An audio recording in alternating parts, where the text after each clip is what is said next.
because what I think is lost in this political war that we've been in for a number of years now is this polarizing fight across the aisle, is that we lose sight of, listen, I think, there's individuals that may, make this statement incorrect, but I believe that both sides want the best for our country. Yep. And genuinely, they want the best for everybody that is in this country. Mm-hmm. And they want the best for all that get to enjoy the greatest country. Everybody wants that, and that's getting lost. Like, there's different paths, there's different strategies, there's different thought processes, which is great, right? That's why we are who we are as a country. But when the other side demonizes the other because either they're ignorant or stupid, or the other side is you're too accepting, morally you're lost, like whatever it is, like we're losing sight that the other side just wants our country to be the best that it possibly can be.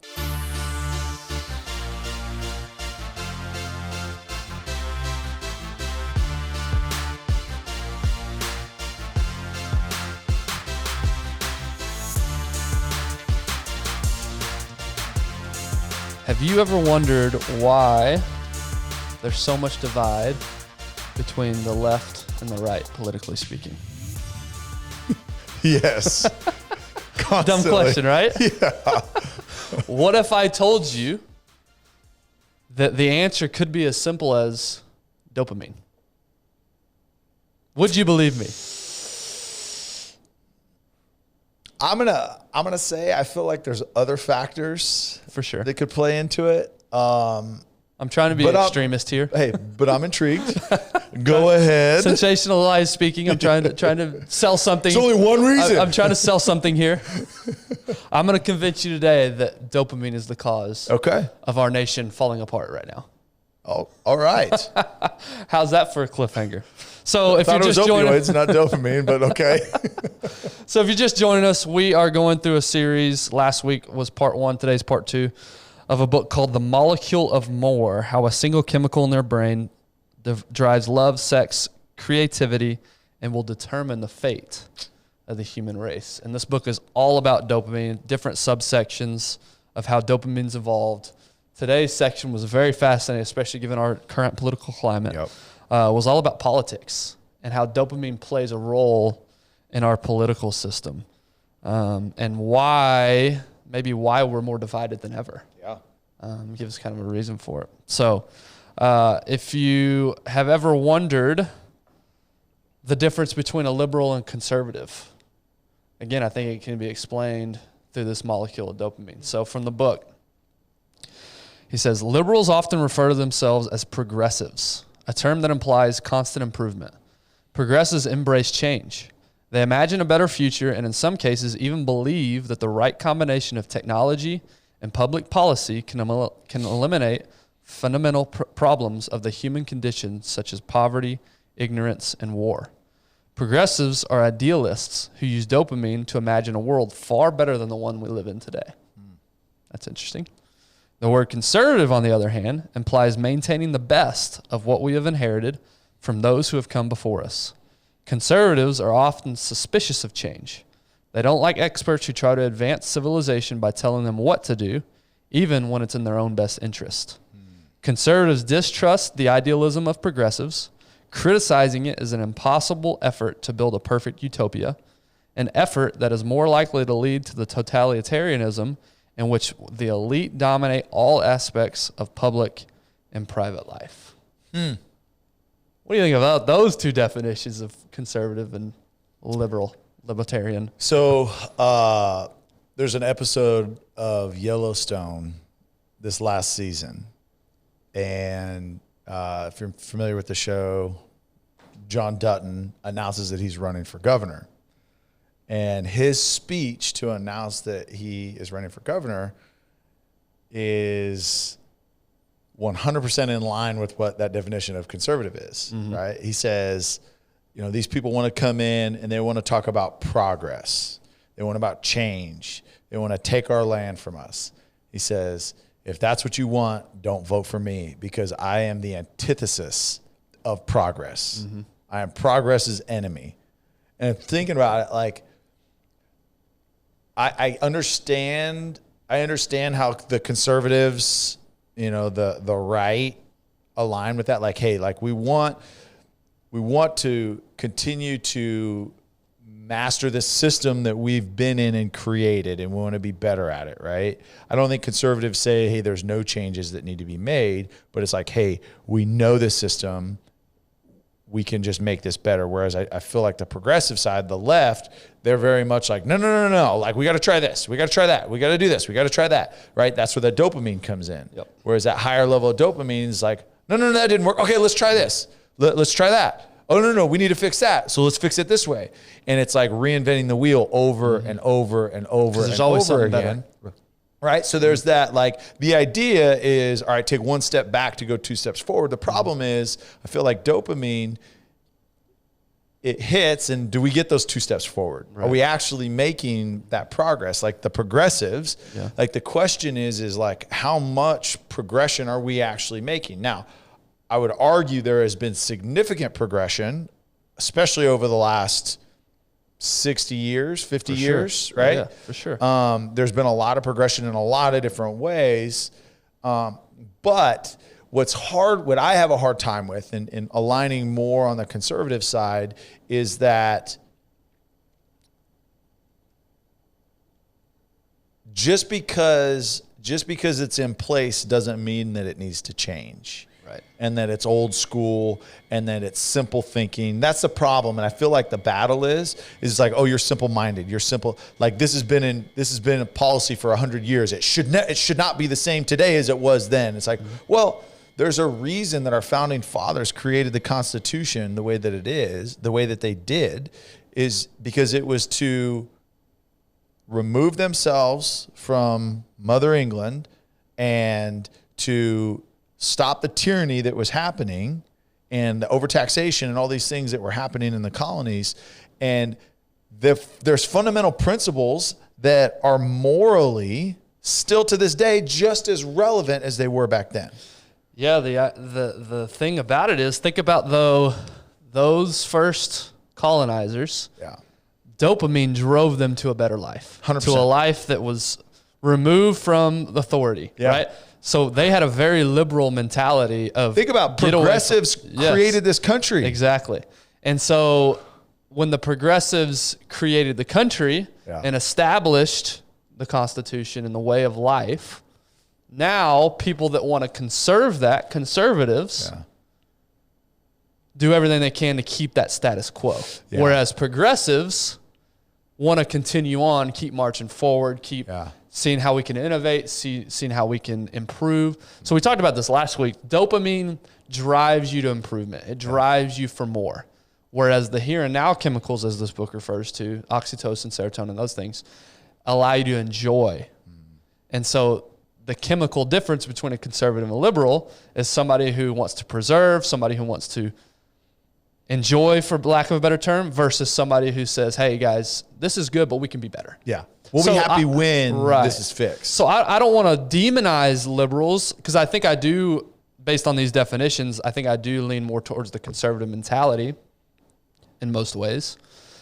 But if you just narrow it down to these two definitions, there's really no right or wrong way to do it. Correct. It's both are trying to show some sort of improvement or great way of thinking. It's just we're going about it a little bit different way. Yeah. And that's why the divide is so big, because they're going about it the way they think is best.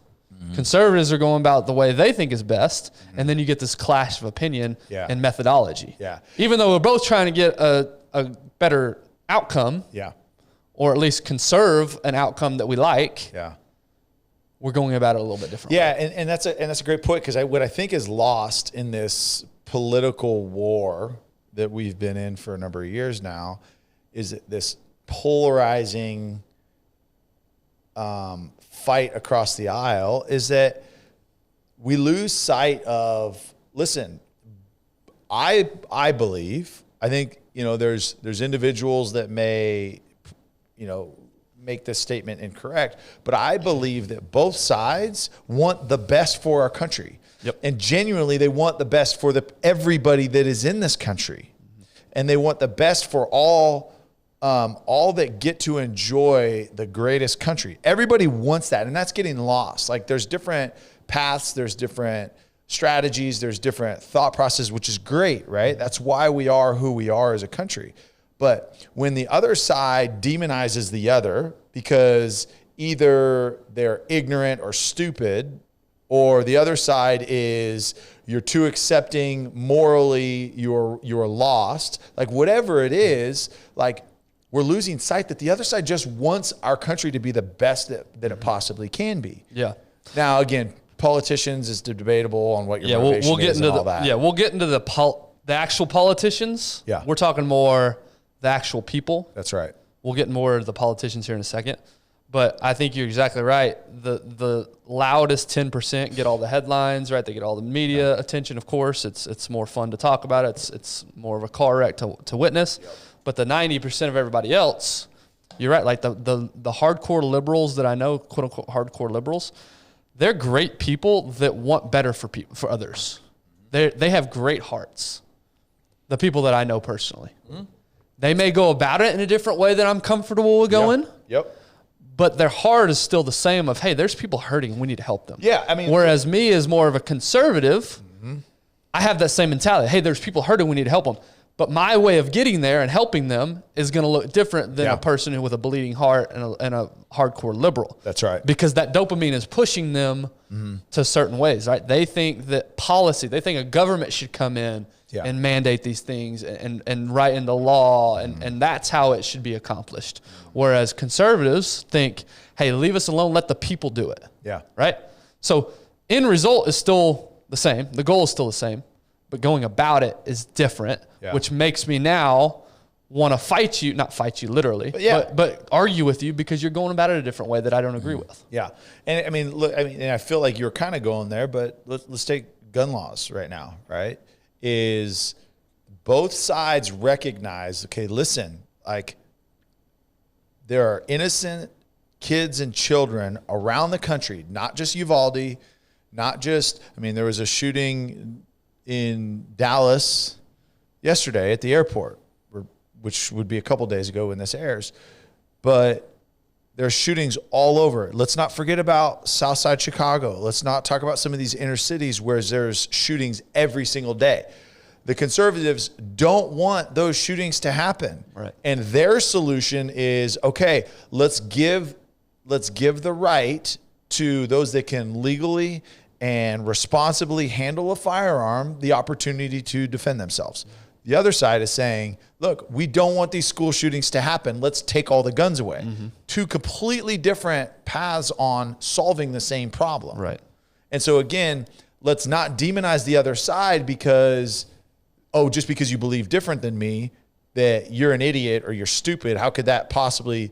Well, listen, both sides have legitimate arguments. Have very legitimate arguments. Mm-hmm. And if you actually sit down, I guarantee you'd say like, okay, I understand. Well, let me take that back. If you sat down with someone that is educated on that topic and knows what they're talking about, you'd say, okay, I understand it. The problem is we just have a bunch of sheep that hear something and what's the easiest way is this, or because I align with that side, or what's the easiest way? I align with the other side. So I feel like it's this. Mm-hmm. And then also too, the other thing is that, again, polarizing, I'm kind of going on tangents, but is understanding that people have different opinions because they have different experiences. Right. Tell me that a woman in her 30s who was mugged and didn't have any way to defend herself is wrong for feeling like I want the right and ability to carry a firearm to protect myself. Right.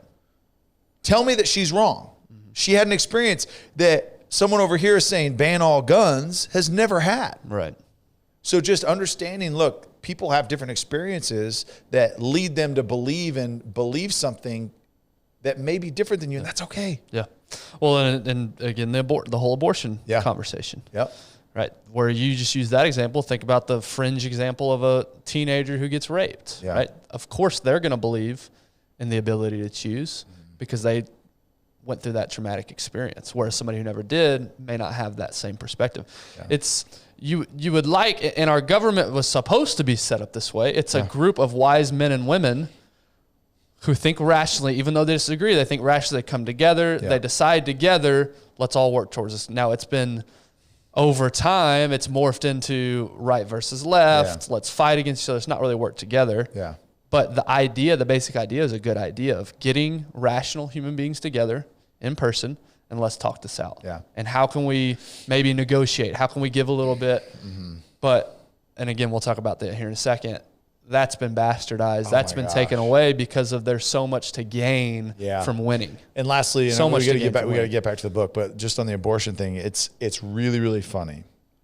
So when the Supreme Court ruling came down, giving the state the ability to rule on their abortion regulations, okay, everybody comes out and attacks these judges, right? Everybody comes out and says, you hate women, you're terrible people, you're an idiot, you got paid, whatever the attacks were, like literally like protesting at their homes. Right. It's funny is these people that, okay, let's just say they live in a state that allows it. How does your life change? Right.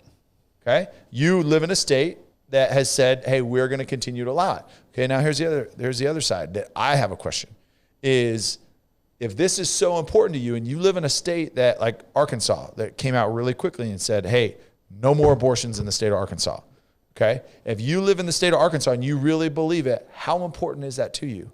Because you have the ability to drive next door to Kansas and say, I'm going to live here.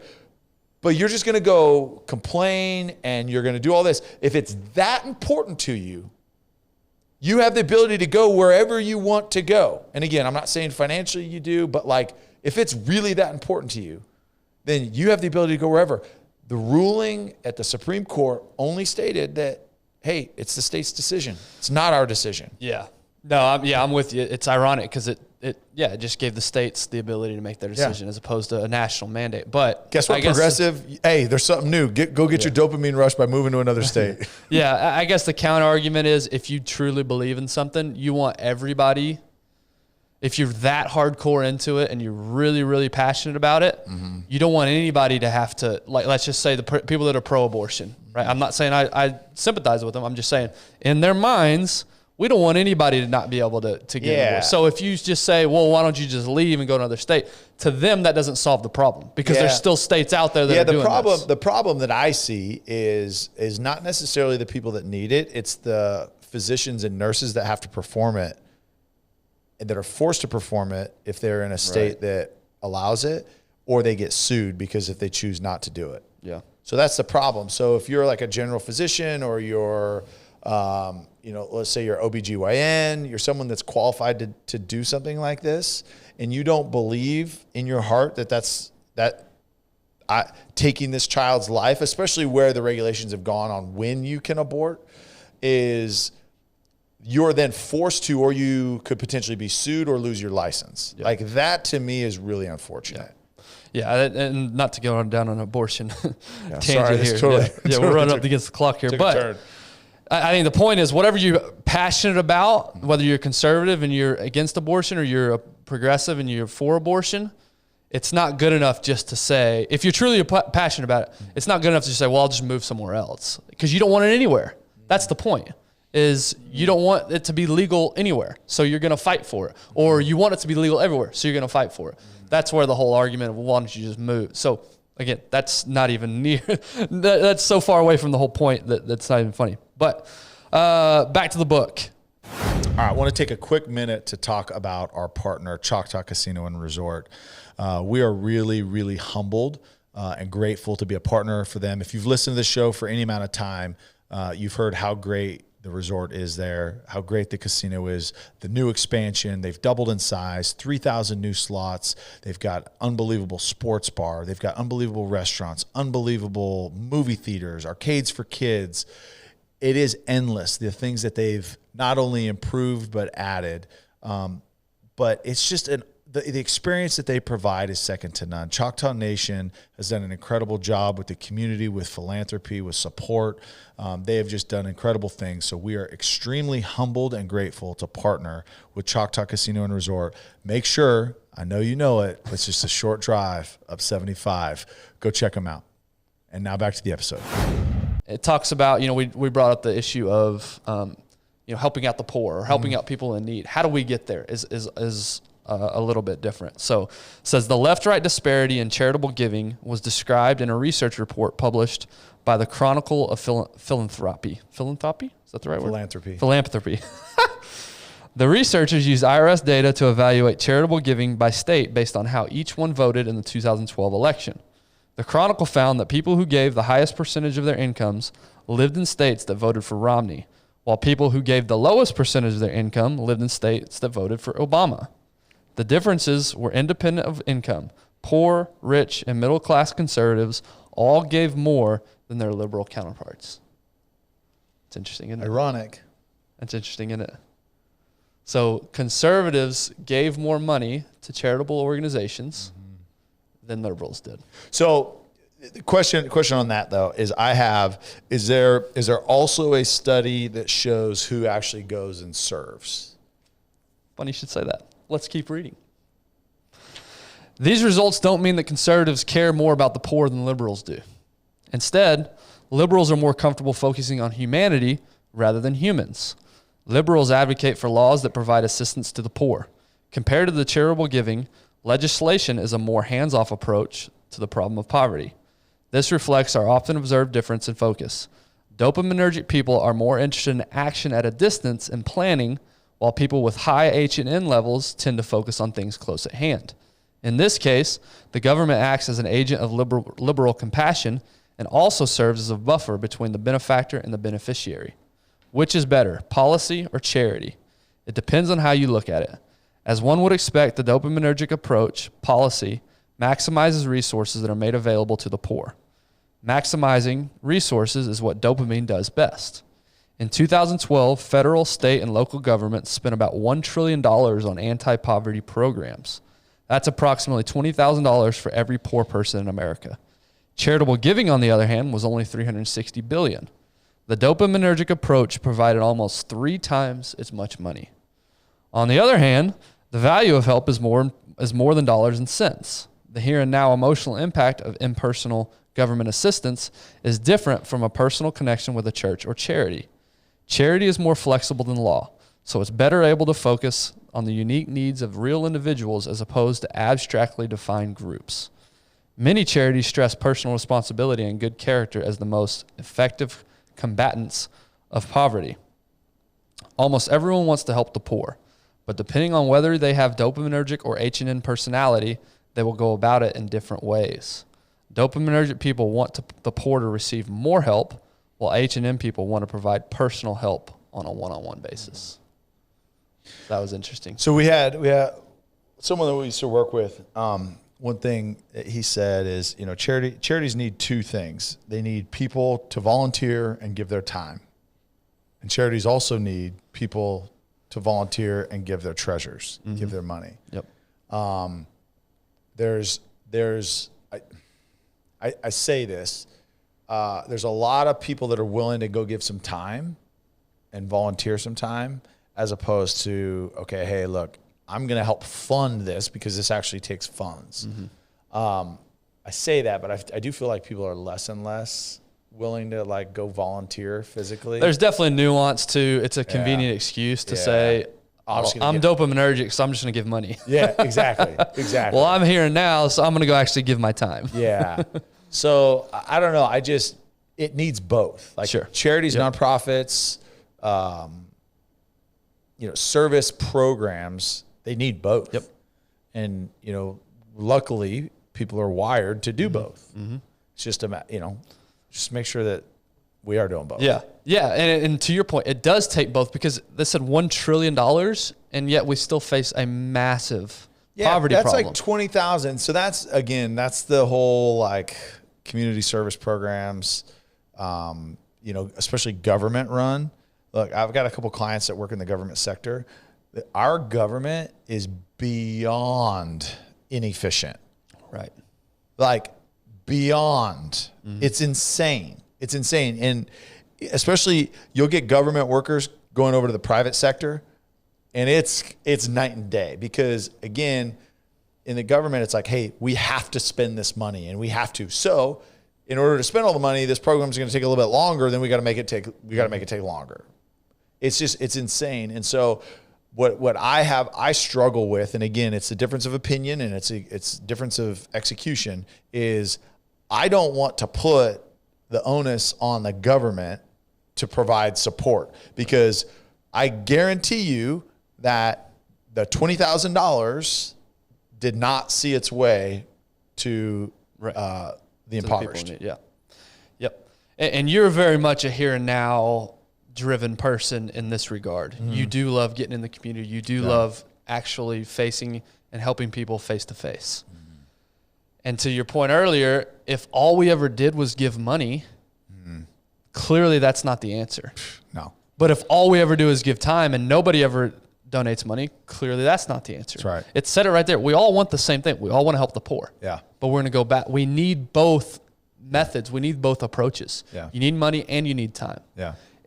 My argument is, and actually that's a dumb argument, because you don't need to choose either or, but it's just so vital to have both. Yeah.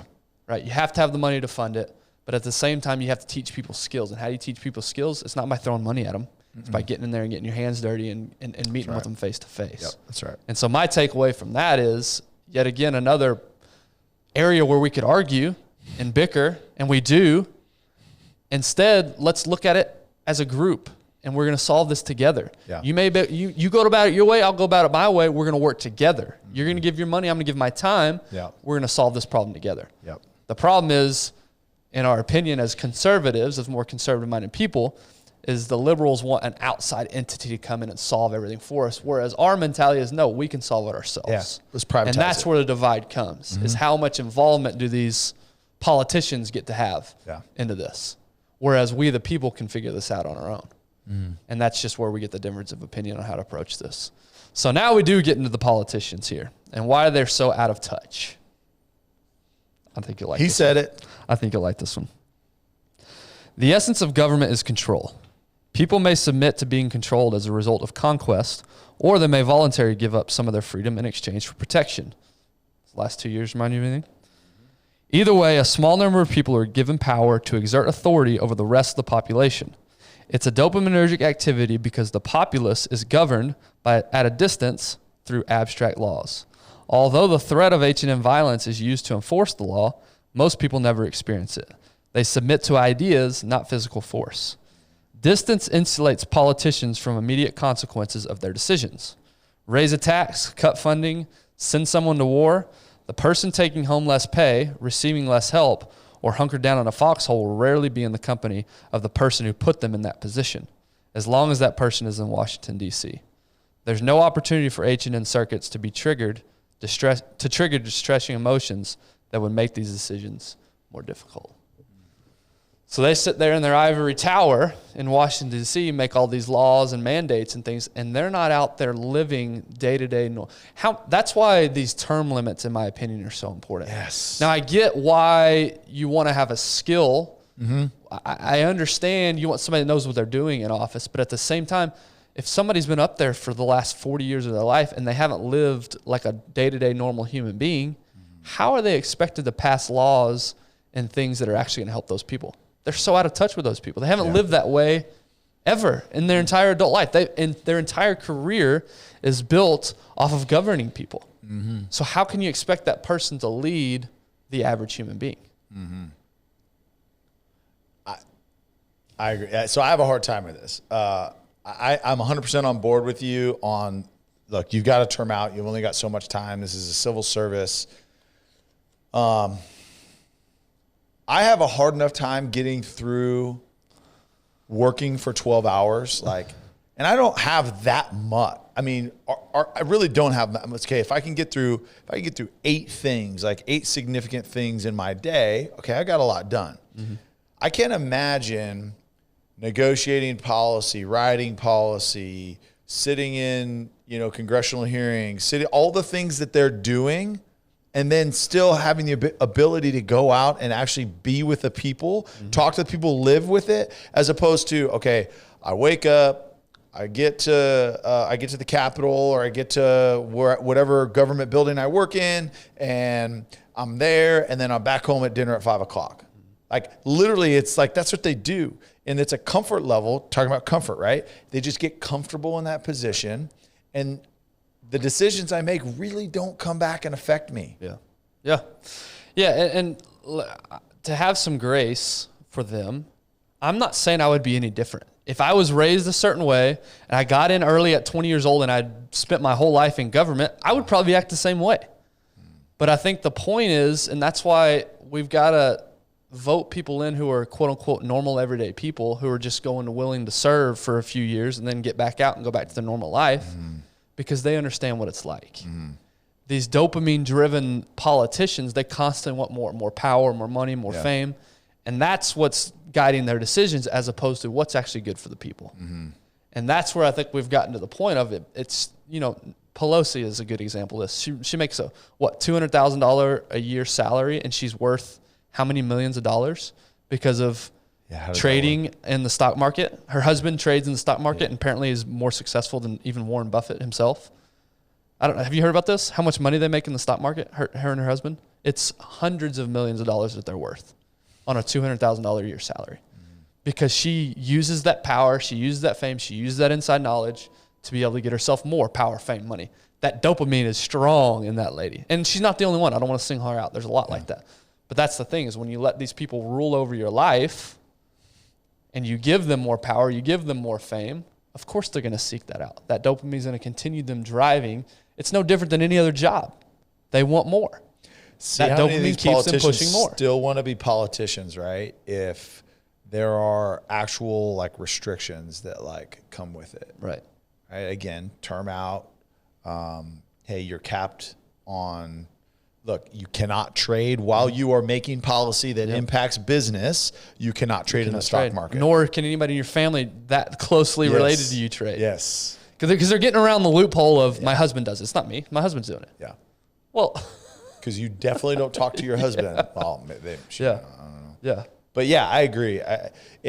What I would love is I would love to see our government representatives be there for reasons when they actually think they can invoke the change that they want, as opposed to, again, self-serving interests. Yeah. And if there's the governor, he was on Real AF, the former governor of Missouri. Eric Greitens. Yeah. So his whole thing was okay, listen, if you work in a government office, you cannot work in that sector or a certain sector within so many years. Right? You're limited on it. See how many people sign up for it. The second he was out of office, that policy was removed. Yeah. He seems to have his head on the way that we would like most people to have. Now, I'm sure he's got his warts. I'm sure he's got his baggage. I'm sure. Nobody's perfect. For sure. But he seems to have the right mentality of, hey, I'm here for the people. I'm here to serve the people. Yeah. I'm not here to get myself rich. Yeah. And I wish we could have more like-minded individuals. I say I wish. We need to vote more like-minded individuals. You couldn't be a lobbyist in that. Yeah, okay. That's what it was. So anyway, fascinating segment of this book of how, we talk about creativity, we talk about love, but even in politics, how big of a role dopamine plays. Yeah. So in conclusion, it says, in the end, the fundamental obstacle to achieving harmony is that the liberal brain is different from the conservative brain. And that makes it difficult for them to understand each other. Because politics is an adversarial game, this lack of understanding leads to demonization of the other side. Liberals believe conservatives want to take the country back to a time when minorities were treated with gross injustice. Oh. Conservatives believe liberals want to pass repressive laws that control every aspect of their lives. In reality, the vast majority of people on both sides of the political divide want what's best for all Americans. There are exceptions. There are bad people everywhere, and it's the bad people who get all the press. They're more interesting than the good people, and they're useful as political weapons, but they don't represent the typical Democrat or Republican. Most conservatives just want to be left alone. They want the freedom to make their own decisions based on their own values. Most liberals want to help people live better lives. Their goal is for everyone to be healthier, safer, and free from discrimination. But political leaders benefit from stirring up hostility between the two groups because it strengthens the allegiance of their followers. The important thing to remember is that liberals want to help people become better, conservatives want to let people be happy, and politicians want power. Thought that was a perfect way to wrap up that. That's good. So, Tyler, if you're a liberal and I'm a conservative, I'm not going to hate you. That's what they want us to do, is hate each other. Well, they want and divide each other. They want you to call me a communist, right. and they want me to call you a racist. And they're doing a damn good job of it Yeah. right now. It's being done well to get us to divide each other. Yep. But I think the point is we do want the same thing. We're going to go about it in a little different way just because that's just how we're wired. But seeing past the method and seeing the overall goal and working together to get to that goal. And if we can do that in our communities and raise children that do that amongst each other, it's going to be a generational change. It's not going to happen overnight. This didn't happen overnight. To change, it's not going to happen overnight. So how are you living well personally? What are you doing to take care of yourself? How are you raising up your kids and your family? How are you impacting your community? I think that's ultimately, are you showing humility when you're having conversation with people who disagree with you? Yeah. Are you trying to understand their perspective and how they get there? And then are you working together, negotiating, giving here, taking a little bit there, ultimately to have the one final goal? I think it's good. I mean, it's good to understand that the other people that believe different, that align with a different party, they're just wired different. Yep. We want the same thing. They're just wired different. And they just have different methodology. And I think understanding that's important. And hopefully it creates a safe space to come to common ground to say, okay, hey, you're wired a little different. That's good. You have a different perspective. I'm wired different than you. That's good. It's a different perspective. How can we merge those together to find a solution that really ultimately does serve the people the best? Absolutely. Let's get back to that. So hope you guys enjoyed that. Next week, we'll talk about domination and creativity. So how do you dominate the world around you? And then I've always thought creativity was really fascinating. Where does creativity come from? So we'll learn about that a little bit next week as well. So hopefully you guys enjoyed that episode. We're on Instagram at one.shot.pod. We're on YouTube, the One Shot Podcast. Instagram's doing some funny things. I don't know if you've seen this lately. They're kind of putting the kibosh on some accounts and kind of limiting the reach of others. So I say that to say, really the best way to grow this podcast is by you guys sharing it. Maybe not even necessarily on your social media, but by texting it to a friend. Yeah. Because Instagram it seems to be limiting some things, so our reach on there may not be going as far as maybe it could have at one point. So we need your help. We need your help sharing this podcast, sending it to buddies, texting people, and helping us grow the show. So we appreciate you guys so much. Hope you have a great rest of the week, great weekend, and we will see you next week.